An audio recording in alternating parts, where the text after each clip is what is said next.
right. Uh, so, welcome to the first school AMA with Greg. Uh, I feel weird emceeing my own presentation, but we got a couple people in here. A couple guys from Level Up, Joseph and Christopher, and then we've also got Alex. He's the dental marketing guru who's helping Denteon at a high level. And those of you who might watch this later and want to know about Level Up, Level Up's a fantastic company, mailbox training dealer, uh, all of the above. Really good resource if you guys need real specific help with workflows and stuff like that. So there's my plug for Mike. Gotta throw that out there, right? And so this is the first one, so we're kind of not really. I don't know. My expectations for people jumping in are kind of low, but we've got 51 members now in school, Yeah. and so that's pretty. That's actually exceeded my expectations, frankly.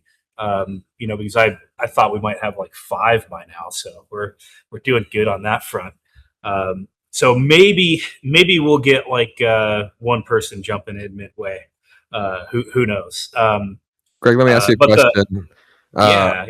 I mean, what are your hopes for the school? Like, what would you love to see, like, with that school community? What's your vision behind why we're doing it and what you want to use it for? So yeah, off the cuff, it's hard to get like support for these processes that we're doing in dental labs, especially if you're working with equipment that's out of warranty, or you've lost, your relationship with your dealer is declined, or what have you. There's really not a good source for that online.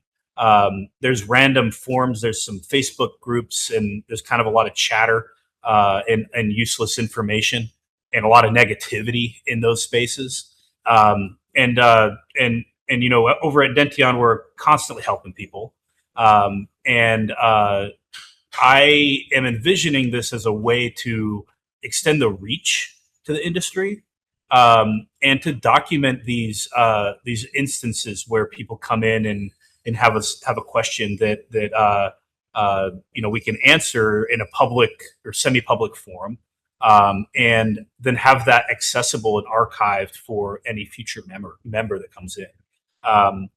Like for example, like there was we got our first organic question a couple days ago in the forums, and it was about how to set up tooling in Roland's vPanel software.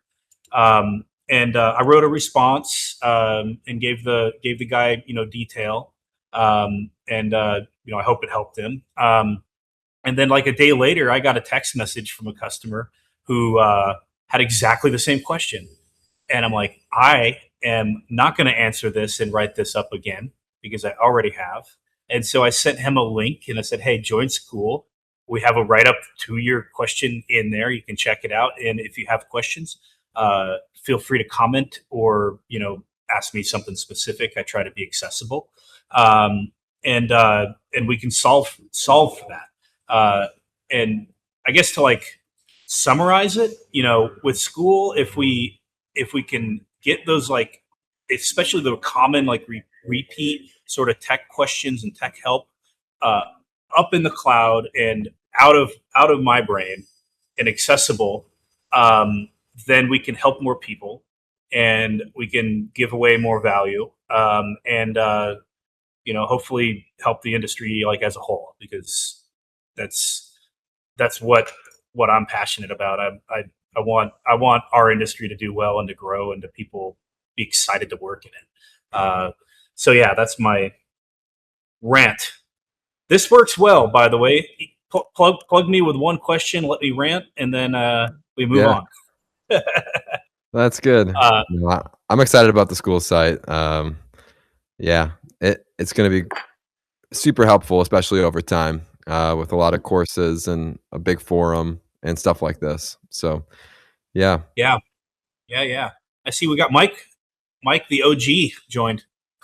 Hey guys, What's up, dude? How you doing? Doing good, doing good. Sorry, I just got a phone call there, but I appreciate you putting this on. It looks like we're your audience. Yeah, yeah. Yeah, Welcome yeah, to. yeah. Our audience is 100% level up, guys. You guys outnumber me. Well, we came to learn. We came to learn. So, and we wanted to show support. You guys are doing above and beyond the right things. So we want to be here. We want to contribute. Do what we can to help. I guess on that note, kind of curious. You've got Chris and Joseph on the line. You guys have any like recent customer things that have come up that would be worthwhile to discuss? What do you think? I think maybe Chris could provide some insight if he's there. Sounds like he's muted. Yeah, I'm here. Thank you very much, Greg and Mike. Uh, the cases that we're handling right now, nothing in particular in terms of the machine side. Mostly the one that we're getting are common scenarios in the cam side. But if I can think of any out on top of my head, definitely I can bring it up on the discussion, but as of now, mostly on the cam side. Yeah. You know, Well, go um, ahead, Cam, yeah, if you want. yeah. Well, I'm curious. So over the years, and this is something that even to me, I've been using Roland's for so daggone long. But something that has been kind of an unknown and a little bit ambiguous. I don't know if it's information you can, let's say, maybe readily or openly put out there, but do you know what the limitations axis wise, like angulation limits, are on each of the machines? Because to me, that's been something that has been initially we heard in the market 30 degrees, and then depending on certain physical limitations inside of the chamber, we've seen that that can change based on the model of the machine. And so we've kind of been applying more generic limitations closer to like 22, 23 degrees or something like that. And just wondering if you could shed any light on that. So there's the like specified angulation that Mhm. you can find on the spec sheet. So like on the 53 platform, we technically have 360 degrees of rotation, and that's published by Roland. And then on B we have 30 or 35. Excuse me. And so you can drive the machine to those limits, but like the higher that you command, like the more likely you're going to have like collisions. And I think where people run into trouble like pushing the limit there is have they represented their tools and the spindle and everything correctly inside the cam. And I can tell you from experience that the majority of customers that have like collision issues, they're running an off-brand tool that the cam doesn't know about. But we've had success pushing it out to the limit, like especially with like the onset of like everyone wanting to do all on four. There's always that corner case with the crazy, like some guy's got cancer or no bone or whatever, and they've got an implant at like 90 degrees. Um, the machine is physically capable of reaching some of those areas, and uh, the default strategies are limited, so that we don't overrun the machine or collide. But in like some of those scenarios where we've had customers come up with something they can't mill, uh, we'll grab all their files and I'll go in and write, like I'll edit the strategy like inside of some 3D live for that case, just to push it through and get the machine to run it. Um, Definitely that's a corner case thing, but it's really not a machine capability thing. Like 30-ish degrees is usually okay, uh, except for crazy cases like that. Like so you said you've limited it to like 20-ish. On some customers, yes. And I'll admit it's well, I don't want to mention their name, but this particular customer, they're using a tool set other than our own. We don't typically limit it below 25 degrees. But in this particular customer's case, it's limited to 23, and maybe you're right. Maybe it's the overall reach of the tool, as or not the overall length, but the reach of the actual tool. So when they're physically shorter, they're getting that. I don't remember the exact error message off the top of my head, but it's like the machine. It's like it's trying to go further than the machine can physically reach down in Z because that angle is already at the limit, and then the tool has to reach further than the Z axis can actually get down to. So those were the older generation of the mills. Have you seen that resolved in the That, new 53s? so we haven't had that specific issue on the 53, but it's definitely an issue on 52. And you're right. So if you have a disk that you're doing, like, this is a 3D model of a disk adapter, but let's say that you have a situation where you're trying to do a high angle and you're down at the bottom of the disk, you can definitely run out of Z travel. And things that affect that are tool stick out. You can, or the overall length of the tool. But yeah, that's a limitation that it's just a physical limitation. The 53 has a bit more travel in Z, and the spindle nose is longer. We haven't had that specific scenario come up, but just like intuitively, I would say that would be why, because it's a different mechanical design. We do have a customer that's got a bunch of 52s that they're doing a lot of all on four and stuff on, and they have one 53 in the corner for cases that they need a little bit more on B with, because the 52 is 30 degrees and the 53 is 35, and there's occasionally a case where you need that extra 5 degrees. Yeah. And and I'm glad that Roland gave us that 5 degrees. It's nice that they're improving specs like that. But yeah, one of these days I'd like to have like root access to the firmware and stuff on those machines, and then I could get like probably 45 degrees out of B if I could unblock it from a software standpoint. Yeah, absolutely. Well, and what we do in those particular cases for that limited customer is we just tell them to try to rearrange those implants that have the most steep angulation along the rotary axis as opposed Yep. to the tilting axis as well. So cool. Yeah, Well, thank you for that. 100%. Yeah, definitely. Shoot, you probably have more experience with this crap than I do, Mike. But I appreciate the question. And honestly, if I ever had a really crazy situation I couldn't figure out, I'd be DMing Mike and I'd be like, "Hey, dude, like, what do you think of this?" And he'd probably have a solve I couldn't think of. So it's I think, like, maybe circling back to Alex's initial question about like my vision for what we're doing with school. I want us to like publicly like be like, hey, we're like the outside, not the big corporation, but we're the small companies that are coming together, working together to try to create like good, like unfiltered, valuable technical advice that is accessible to people. And I've been buddies with Mike for a long time. We kind of started our companies around the same time, I think. And I think that this is a super small industry. We've got like, what's the latest number? Like maybe 5,000 labs in the country, something along those lines. It used to be 13,000.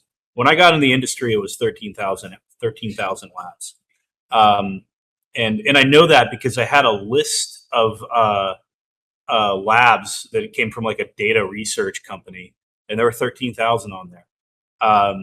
And now it's less than half, and the industry is shrinking in like number of businesses, which means that there's more interconnectivity between business owners by default. They're talking to each other. They're asking their buddies' opinions on certain workflows or equipment or whatever, and it's like the worst like chit chatty sort of grapevine you can imagine. And burning bridges in this industry is they build a bridge once and it's burned, it's done. And so like my philosophy is like always been freely help, try to do what we can, and if there's not a fit or some disagreement with somebody, like approach it pragmatically and be like, hey man, like it's not gonna fly. Uh, but yeah, you go to like shoot, man, you go to the LMT show, the one last week, and there's so much gossip and chit chat going on. It's like I feel like I'm in high school again. you know, I'm sure you guys can relate to that crap, but yeah, I mean, really, I don't know what do you guys think is driving that consolidation of the industry?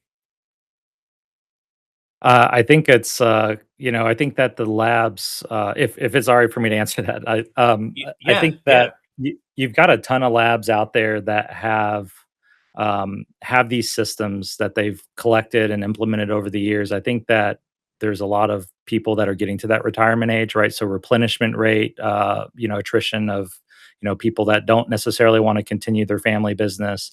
That's a part of it, but I think that also there's a lot of burnout going on in these labs that they're having trouble scaling. We see this a lot with even with our larger customers that have multiple labs across different states. They're having all this dysfunction because there's not a readily available source for quality training, for quality expertise. This was, and as you know, my background working for Sim System for 10 years, and working, my job was basically to train the dealers like yourself at the time when you were a dealer. And we were literally telling them like, hey, this is what you need to do. You need to provide this for the user. You need to build infrastructure for this. You need to devote and develop your teams around the product rather than around your sales model. And really, I think that you've seen a failure to the lab industry by the suppliers, by the traditional gatekeepers, to be able to provide that higher level of expertise that you need, because CNC milling is not it's anything but easy.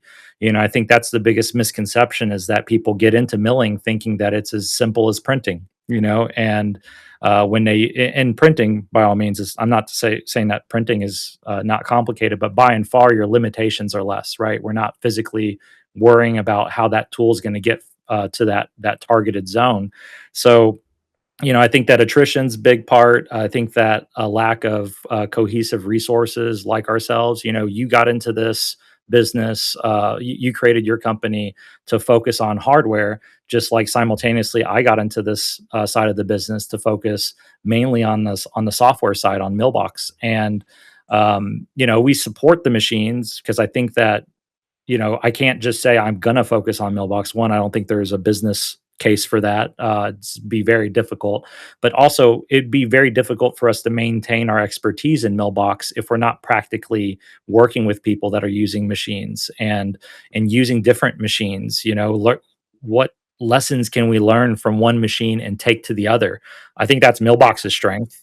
So that's I think that out of all the not to like, I know that I sell Mailbox, you sell Mailbox, but I think the reason why we sell Mailbox specifically, because there are other solutions out there, we could reap some of the networking benefits of selling these other solutions, but Mailbox themselves have been the only industry player that I've seen that has developed something specific for dental. And so I think that's the strength there. I think that you have a company that's actually focused on its users, just like what we're trying to accomplish. You're doing it from the hardware side, focusing on solutions for the users. So I think that's great. And the school platform is just another evolution of that. Because we have to have a space. It seems like we can go out and listen to all people talking about all different manner of different sectors of the industry. But I was just talking about talking with Alex about this recently. Is it seems like it's mostly corporate chatter. Like if I don't have the background of having been in an industry for 15 years, I don't know what all this inside baseball talk is. I've had my head down working directly with end users, but I don't necessarily know the background and history of these huge players in the market. And to some level, that's a disadvantage, but I think that it allows us to focus on the application just that much more. Yeah, for sure. And like you've been around for a while. I look back and it's like, man, I started this industry now. It's about 20 years ago, and man, I got more grays coming in than I did back then. Um, but I started sweeping floors basically. I came in as like the odd job guy in the dental lab, and then with my attitude and stuff, I quickly kind of glom on to stuff. Where can I help? What can I do? And I was the young kid who could run computers and do like technical stuff and had good aptitude. Zero base knowledge, right? But then smash forward to 10 years later, and the lab had gone full digital. We had like 7 milling machines. I was managing. I think we had 5 people running in that department, and tons of digital stuff. And the reason I bring that up is because during that part of my like life experience, I had to deal with all of the freaking problems that come up for labs. Whether it's a machine that is physically broken, or we're getting a bad output, or a software update killed the entire lab and it's freaking done for 3 days. 3Shape, and I'll try not to use actual names, but I think that any 3Shape lab who's been around has probably experienced an update hiccup. So I had all these like experiences with stuff, and then as I progressed in the industry, I got ambitious to start a business, and the entire philosophy behind Denteon is to help the dental lab do better with digital production. And I gravitate towards hardware because I like mechanical stuff. And there's always going to be a software aspect to it. And it's funny because like Mike's got a real similar track with working at some supply companies, and then a software company. And I think we've all seen like all the ins and outs of like the pain points that dental labs have. And we're I'm a small business. Denteon's got 3 employees. My wife does the bookkeeping. If you call the number, there's a good chance I answer the phone. Our customers are not numbers. They're humans. And you can ask my guys. Sometimes I'll spend like 2 hours or 2.5 hours on the phone with somebody, and there's no invoiceable event there. I'm just doing my thing. But then a year later, they go, "Hey, can we buy a machine? Because you already proved that you know how to deal with the machine." And that's been a pretty good recipe so far. But what's happened is like as things have matured, is there's a repetitive nature to a lot of the problems that come in the door. And we've got Alex on here. He's doing marketing for Denteon.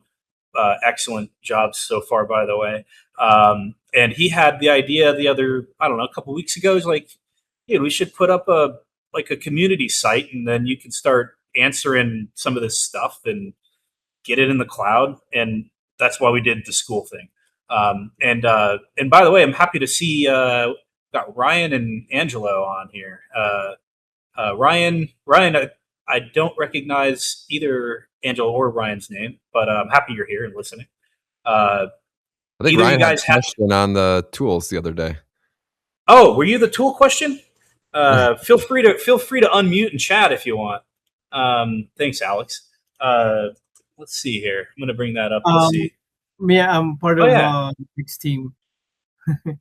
Oh, okay. Gotcha. So it looks like Ryan, you're the only organic audience member. Congratulations. I will send you a pin or something. I'm sitting here with my cam technician listening in. Thanks for putting this on, man. Oh yeah, cool. So I'll ask you so you posted about your 51D settings getting deleted.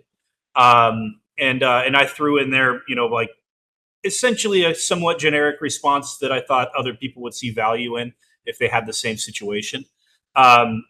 Did that answer and solve your question, or did you have any other follow-up notes or comments? I mean, you and I had a conversation before that, very similar topic. I mean, pretty much the same topic. And you a lot of that. I wrote a lot of that down, and I'm just in the process of like trying to. We're missing like rings point, but the actual part that engages or sits on the burr that holds it in the slot. Yeah. Well, I don't know if that's like the collar, whatever that. So I mean, yeah, we can achieve what we're trying to on that. Um, I don't know So if that answers your question. Yeah, so you're a little choppy on the audio side, but I heard you ask about the tool collars. Um, those can be like somewhat troublesome for Roland users sometimes. Um, uh, I was only getting like maybe 10% of your audio, so maybe that's it's hard to understand exactly what your question was. But I can ad lib on those collars. So with a Roland, the end user has to put the little stop ring on the tool itself, and some people call it stop ring, collar, ring, whatever. There's no like official name for it. And where people get tripped up on that is one, the direction of them. They are directional, and so if you put the collar on upside down, it won't magnet into the tool holder of the machine, and the machine will not be able to cycle tools. And so that's a common gotcha. We'll get a call where, hey, the tool's giving me a can't release the tool error, and I'll ask, hey, shoot me a picture of your tool carriage, and I'll recognize from the picture that the collars are upside down. That's like one of the easiest, quickest fixes. And then the other area where people get kind of messed up is positioning the collar on the tool.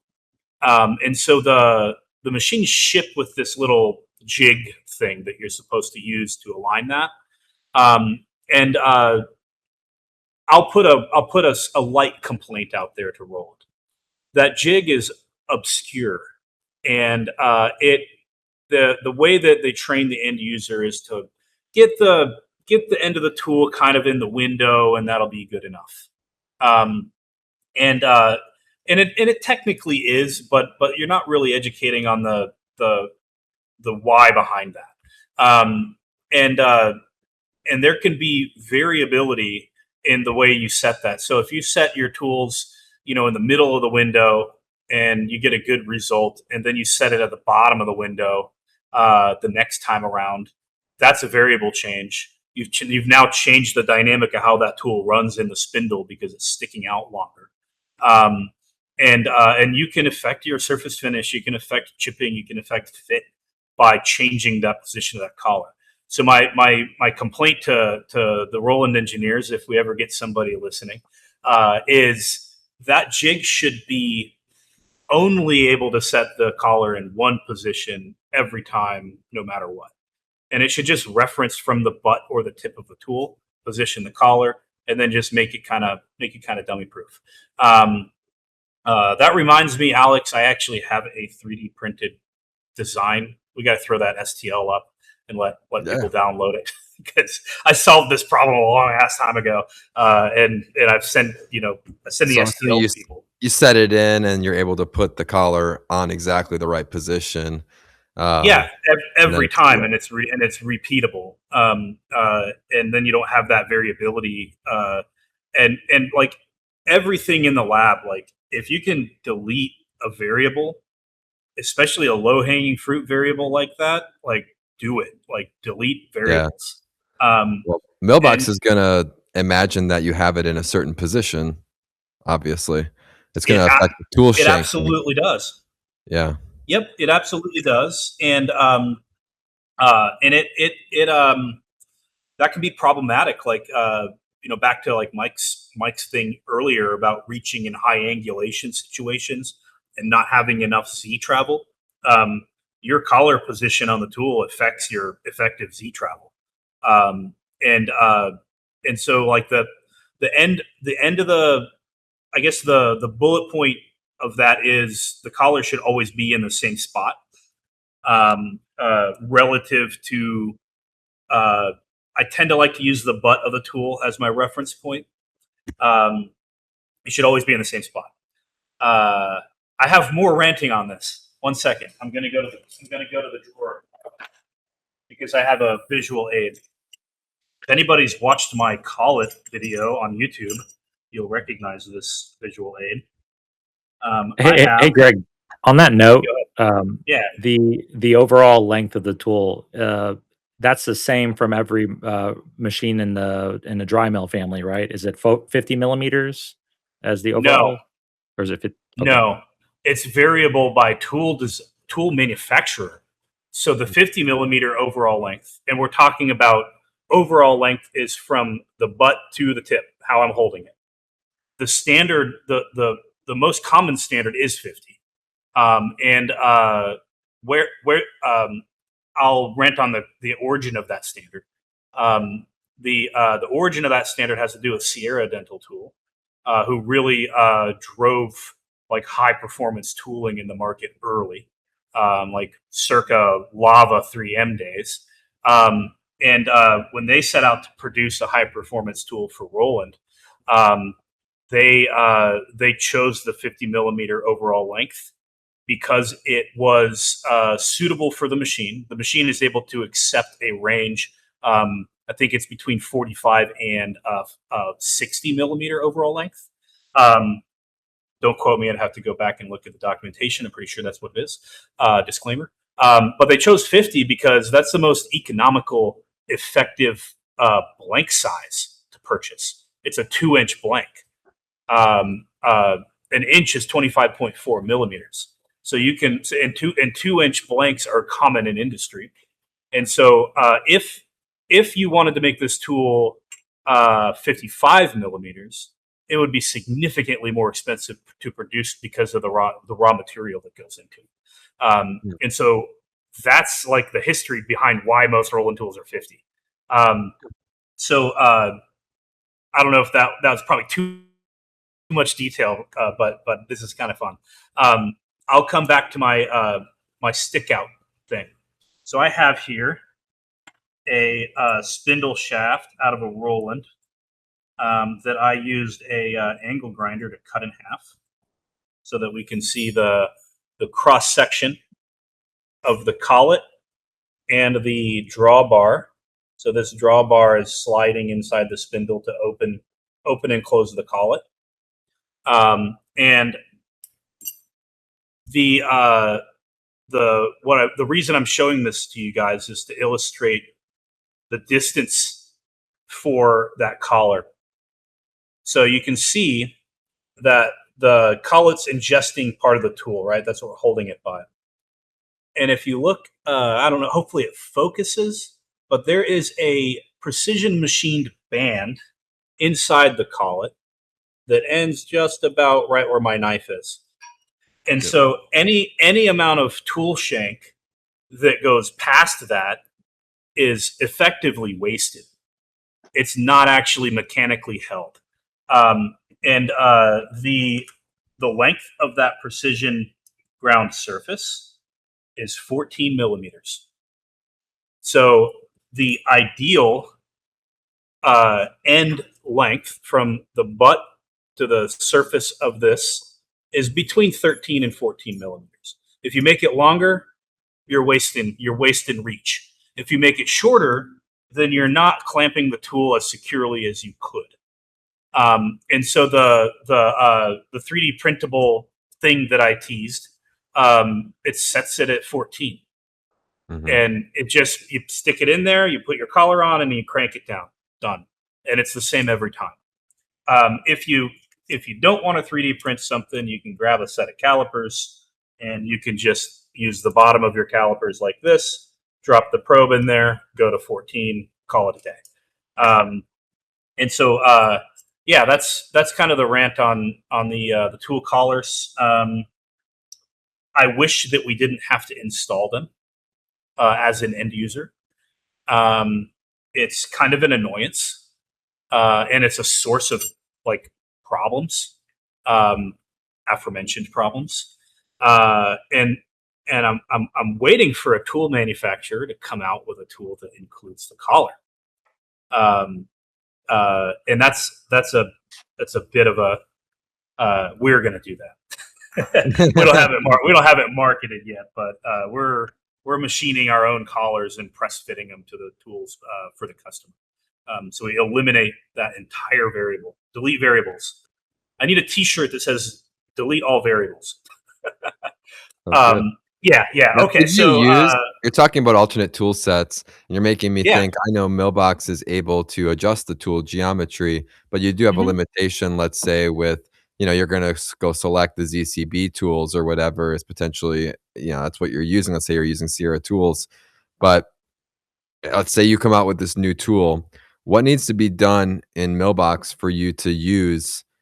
Like, let's say you could have a longer shank, right? You're saying, oh, they have 51 or whatever you said, 50 millimeter tools because of the production. But let's say you source something that could, I don't know if you can go longer without losing quality, right? If that's a unnecessary variable, and then you have to still adjust it in CAM. So if you talk to that, maybe. Yeah. So the most important thing is that the CAM software knows exactly what the tool physically is in the machine. And that's where like a lot of people get messed up is like they buy a tool off of like Amazon or something or some other sketchy website or some guy in the parking lot out the back of his truck. Like, oh, hey, we have rolling tools. Cool. They're $50. Awesome. When you put that in your machine, if it's different dimensionally at all from the profile that you're running, you will slam that tool into stuff that it's not meant to be slammed into. We call that a collision. And you will get breakages and failures. And now if you break one unit and you have to redo one singular unit because you're pinching pennies on a tool, was it worth it? It was not. Calculate the material, labor, pain, headache, calling the doctor because the case is late, not worth $50. There's my pitch on high quality tools. So if you do want to make a change, and it's extremely rare for people to not only be aware you can do this, but also be aware you have to do this. So if you want to go and use a super duper cheap tool, you can go in and manually enter the dimensions of that new tool and modify the tool set and be safe. That's not really like common end user knowledge. And like my default answer is don't screw with cheap tools anyways, because their cutting geometries are lame, and their coatings are crappy. That's how they're cheap. And then, but if you really must, then call your Mailbox dealer and say, hey, I want to change the dimensions of my tool library. And most likely, if you're dealing with one of the bigger box guys, you're going to get a no as an answer to that, because they want you to buy their tools because it's a consumable thing that they want. They want that revenue, and so it can be maybe slightly hard for an end user to search that out. And I would say that I don't know what Mike Webb's willingness is to do that for somebody as an a la carte. But maybe if you're in his We do. in his system, he'd probably help you out with that. It's probably something that I would default. I'll be like, hey, Mike, here, do this. I'm gonna delegate that. But it's not hard. We could do a piece of content showing people how to do that. Frankly, it is a little scary, and I kind of get why the larger volume dealers don't want to do it, because you can cause like a dependency for the customer where they could be getting collision or issues because they put the values in wrong, and then for somebody with no context trying to troubleshoot that problem, it's going to take them a lot of effort to find it. And so like I get why the most dealers don't want to make those customizations. But there are resources out there, you know. Yeah. So I don't know if that rant answers your question. Yeah, maybe it does.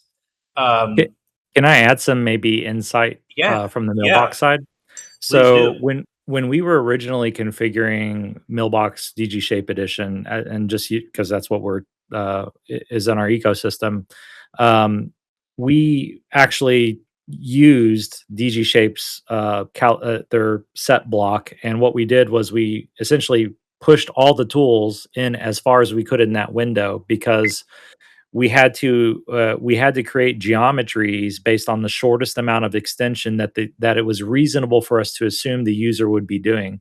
So I love the idea that you've made this 3D printable one that makes it static, and in doing so, just like you mentioned, if they're going to use that jig, rightfully they need to go in and adjust because you're going to now have more extension to that tool, more reach to that tool than you would even with the default DG Shape Edition settings.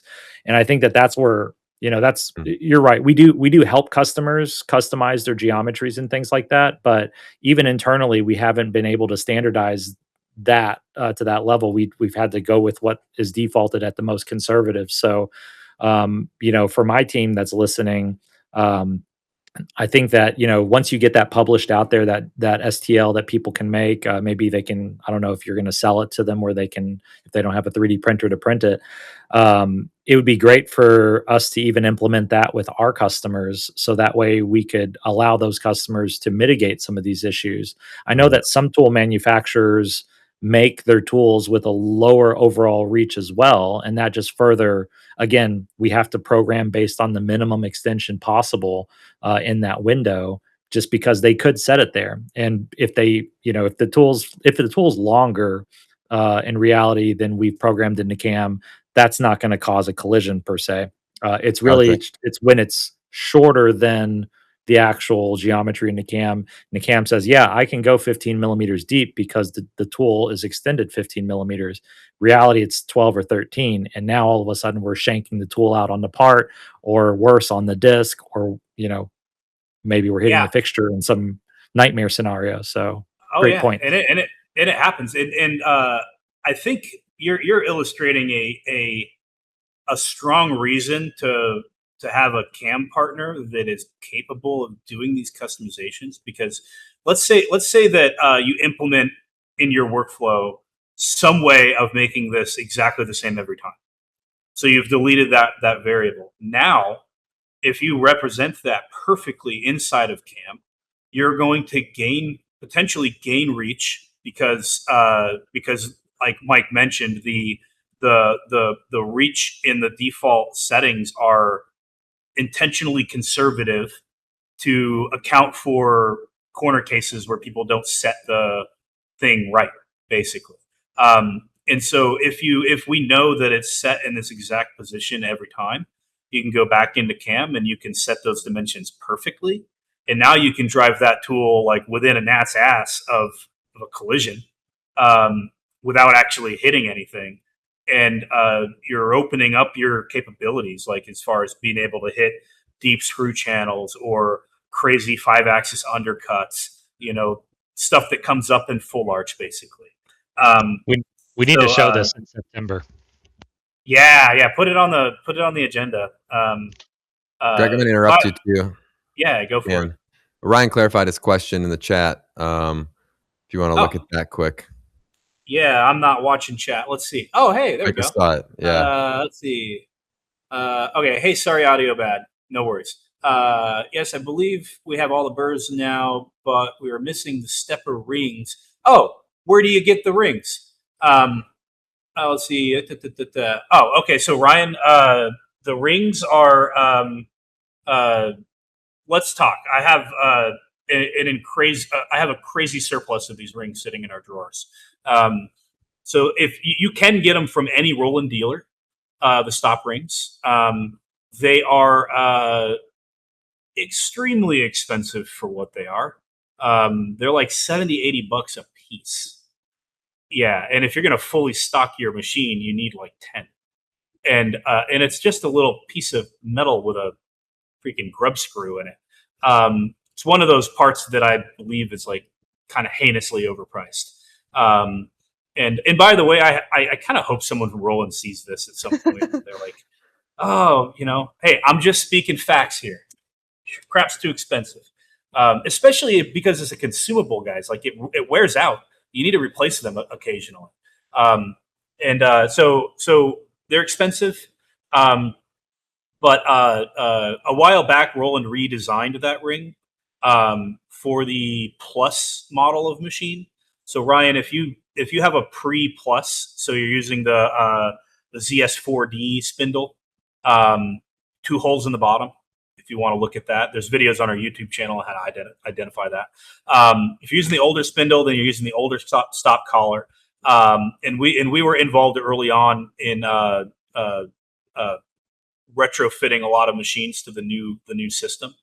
And so I probably have 1,000 of those rings in stock, and they don't need to be $80 a piece. So we can send you a kit if you want to toss me an email or something about it, or dump your phone number in chat. I'll call you when we're done, and we can talk about that. Hey, Greg, are those visually different? Like, yes, they are. Can you obviously tell the difference between? Yeah, so there's a different part number, and the ring is physically shorter, and it's got a green sticker on the top of it. If you guys bear with me for like 30 seconds, I'll go get a couple, and you can look. 2 seconds. Talk amongst yourselves. Don't badmouth me. Yeah. Nice. We'll wait for them. I don't have anything. No, they're great points. I think that these are things that people don't think about, because they're small, seemingly innocuous changes that you wouldn't think twice as just somebody that operates the mill in the lab. You wouldn't think twice about, oh, let me just change the tool out. They're Roland compatible is what most tool manufacturers state, and they're great considerations to take into account, both the cam side and the physical side. Yeah. I'm back. There's a difference between Roland and Roland compatible. Yeah, definitely. Okay, so I have the original ring. This is DWX50, DWX4, 51D, 52D, 52 DCI, all the above. Mid-run on the 52 series, they came out with the Plus model, and they changed this. So if you have a newer 52, then it's going to use the new ring, and it's identifiable because it's got kind of a greenish top to it, and it's significantly shorter. So let's see if I can do this in a way you guys can see. The overall height of this is like 5-ish, 5.5. And the overall height of the old style ring is 7. And so they did this because they updated the way the tool magazine works in 53. It's no longer spring loaded. And so this is clearance for the tool to cycle. So you can run the new style ring in the old machine, no problem. But you cannot run the old style ring in a Plus or a 53 series machine. You will make it very angry. It'll physically bottom out on this and cause a Z-axis overcurrent or position lost error. Looks like Ryan's got the old, and I will take your number down and give you a call when we're wrapped up here. And is there a second question I'm seeing there? He's saying we've got 2 Rolands. There's no option to do left or right mill. So if I change one, it will change both. Is this correct? Oh, easy one. I love your questions. They're all easy ones. Okay, so if you have 2 Rolands that are connected to the same PC, which is the problem that I think you're talking about, then you have to make sure that the Rolands are configured differently. So inside of vPanel, so vPanel can handle up to 4 machines on one PC. And so if you're on machine 1, go into vPanel, go into the maintenance settings, and then there's a little area where it says USB. I think it says USB ID, but just open that drop down and set it to something different than the other one. So the available USB profiles are A, B, C, D, and just make sure they're both different, and then they'll both operate just fine inside of vPanel. And then if you want to change the name of the machine, we do that through Windows settings. You can go into your printers and devices inside of Windows, and you'll see that the machines are considered printers. And you can go into the properties for that printer, and you can change the name to right machine or left machine or whatever you want to call it. And then that name will show up in vPanel if you change it inside of your Windows settings. Hope that answers you. Well, hey, that could be a short, Alex. You have to cut this up. Yep, no problem. Yeah. Nice. Wow, we evaporated an hour fast. Holy crap. Is there anything we should wrap on? Any other tie up questions or thoughts? Did I get everything for Ryan? I think you did, yeah. And you're making me think all these tooling things. It's always about making sure that the cam and the machine have the same thing. Like they're expecting the same. There's a one-to-one correspondence, because certainly we can blame an issue improperly. Doesn't matter which way you're going with it, but certainly in a tool issue, it matters what you do in the physical space, because the cam is expecting. So it has expectations. It doesn't have the same wiggle room that the physical space has. You have to know what you're doing there. You did make me wonder about tool overall, and what are the possibilities there? Because if the limitation is based on, I know it's cheaper, but it makes me wonder how much more reach can you actually achieve with that circumference of the part that goes into. Maybe it's a irrelevant limitation. Maybe you don't get a lot of tool wobble with a longer tool. It's just that nothing's being sourced like that currently. Maybe curious about that. So you can absolutely go way longer. In fact, so in the specs, the upper limit's 60, but in reality, we did some testing a while back, and I can get the 53 to cycle a tool that is 70 millimeters overall length. And gotta find one.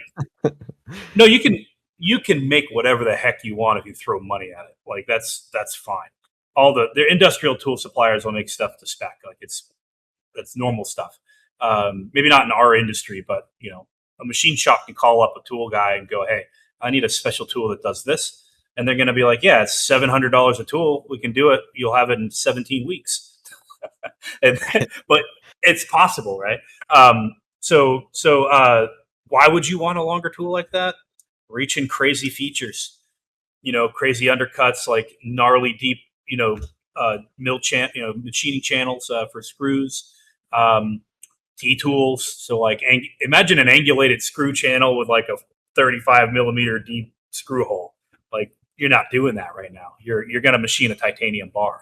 And so there's definitely application. One more point to let probably land on. We touched the importance of the cam and physical tool matching in profile shape. How important that is. It's extremely important.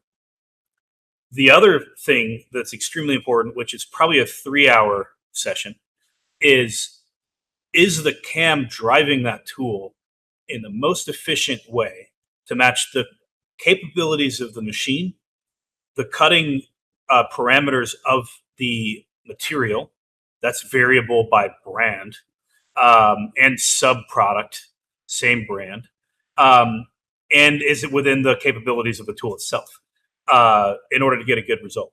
And that's really where the black magic comes in, balancing all of those things in order to get a good process time, a good repeatable, clean mill job, and balancing it for the capabilities and all the variables that are at play. That's what I do for our hire, or our some customers we do that for. And then like that's kind of Mike's specialty. And so like if you're looking to push the limit on your capabilities of milling, customizing is highly valuable. Highly, like you can reduce your process time by 20%, and you have 4 mills or whatever, and now you don't need a 5th mill because you've made this investment in your software. Anywho, I think it's probably a good spot to end. And I'm happy with this. We got a real live person in here. Thank you for coming, Ryan. Appreciate it. Yeah. All righty, Hey, guys. Can I just say, hey man, I wanted to thank you so much for putting this on, because honestly, even for me, I learned something new today. And knowing that you have that jig out there, it's going to change how we help customers as well. So your community is already making a huge impact, and thank you so much for putting this on. Really, the industry doesn't know it yet, but they are so indebted to this. So thank you for your effort. Hey, that's what we're here for, man. Thanks for coming. Appreciate it. All right. Have a good one, guys. Thanks, everybody. Until next time. Later.